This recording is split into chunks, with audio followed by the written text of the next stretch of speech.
Yarn Cave Dyeworks. My name is Jessica. I am the yarn dyer behind Yarn Cave Dyeworks, along with my fiance Daniel. We are very new to this yarn dyeing community, but we are having a really fun time dyeing yarn, seeing what works and what doesn't, and we've had a lot of success, and we're having a lot of fun doing it. I am a continental knitter, and I have been knitting for over a decade. I am 27 years old, and I started when I was 15, and I have been crocheting, knitting ever since. Of course, like everything, you kind of wax and wane. You go through phases where you knit less, knit more, crochet more, and but it's never left me. Knitting has always been a part of me and very important to me since I picked it up when I was 15. I remember being a teenager and staying up all night long just to crochet a hat. I can't think of staying up all night long now just to crochet a hat, but back when I was a little kid, I'd stay up all night long just to crochet a hat, and I had a blast doing it, and to this day it's still something I love so much, and it's so great to see my sisters. They're messaging me and asking me to teach them how to crochet. I love that knitting and crocheting is really a taking a lot of people's interest, and people really want to learn how to do it. They think it's cool. I love that it brings people together and that we all can be one big community. I started a knit group in Fayetteville, Pennsylvania, and I've met a lot of wonderful people. We've shared projects, shared equipment. It's just so fun, and it's so worth being a part of. So if you're not a knitter, if you're not a crocheter, you've got to pick it up. It's really hard at first. I know a lot of people think, oh, that looks so easy, and they just want to pick it up and go. And some people can do that, but the reality is it's hard at first. And like anything, it requires a lot of practice, a lot of patience. But if you want it, you can achieve it. Right now, I'm actually working on a shawl, and I can't talk much about it. I actually shouldn't have shown it because the person might see it, so I can't talk about it. But I have my knitting out here, just enjoying the time out here with my dogs. But I wanted to talk about what we have dyed for the shop and what it's going to look like from here. So, like I said, we just opened. We're a really small business, very small, like tiny, like a little mustard seed. And we only offer 2 bases in the shop right now, and that's really narrow in the comparison of things, but we hope to grow, right? Like anything, when you start, it starts really tiny. So right now we offer 100% alpaca in sport weight yarn, and we offer 100% Peruvian Highland wool in worsted. I thought that was a nice kind of equal ground. We've got sport, we've got worsted, and I'm not quite ready to dive into fingering weight yarn or sock yarn because socks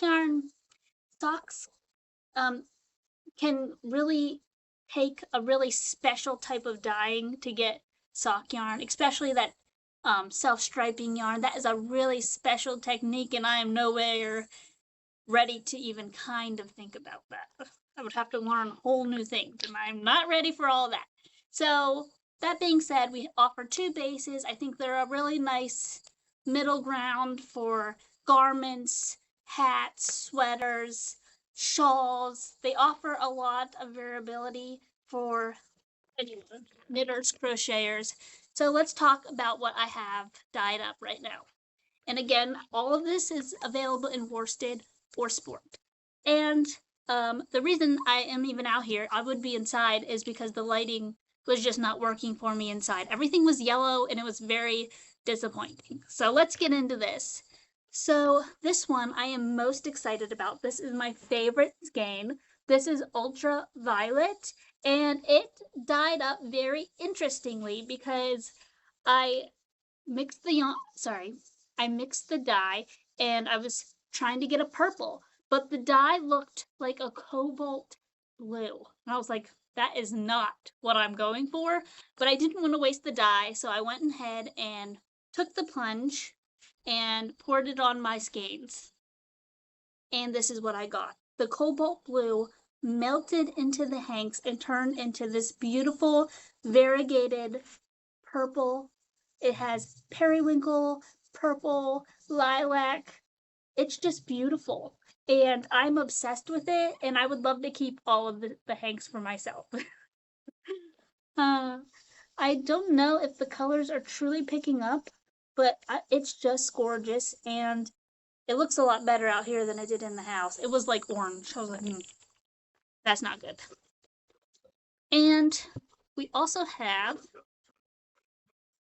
some Halloweeny colors. We have Witchery. This one has very plummy purple, like a bright plummy, not like a dark plummy, and a gray, violet, gray, and then underneath is a little bit more true gray. This is a beautiful hank for Halloween.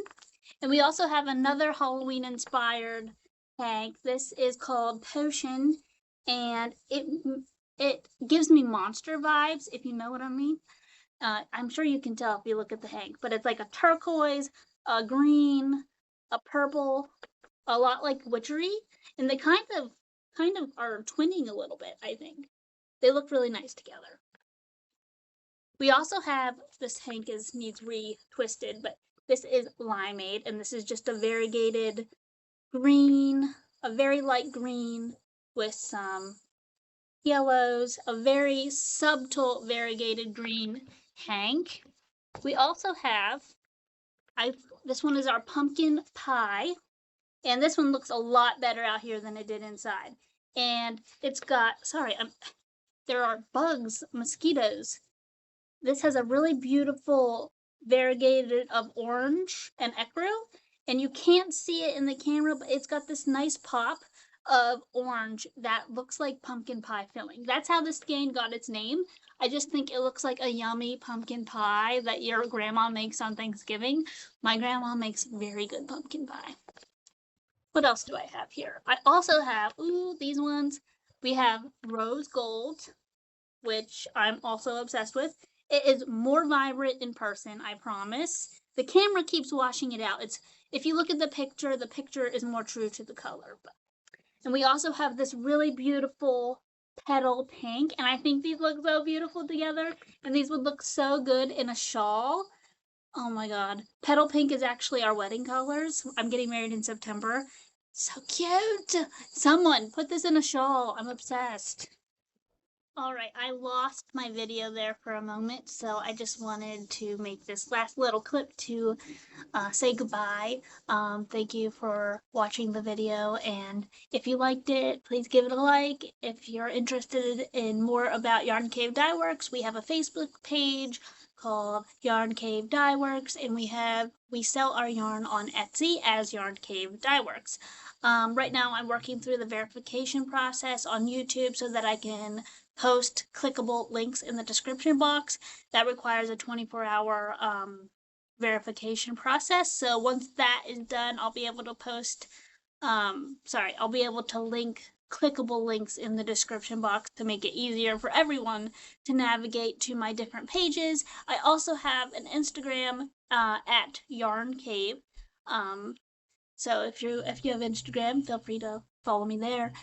Thank you for taking the time to watch this video, and I'll talk to you soon. Bye.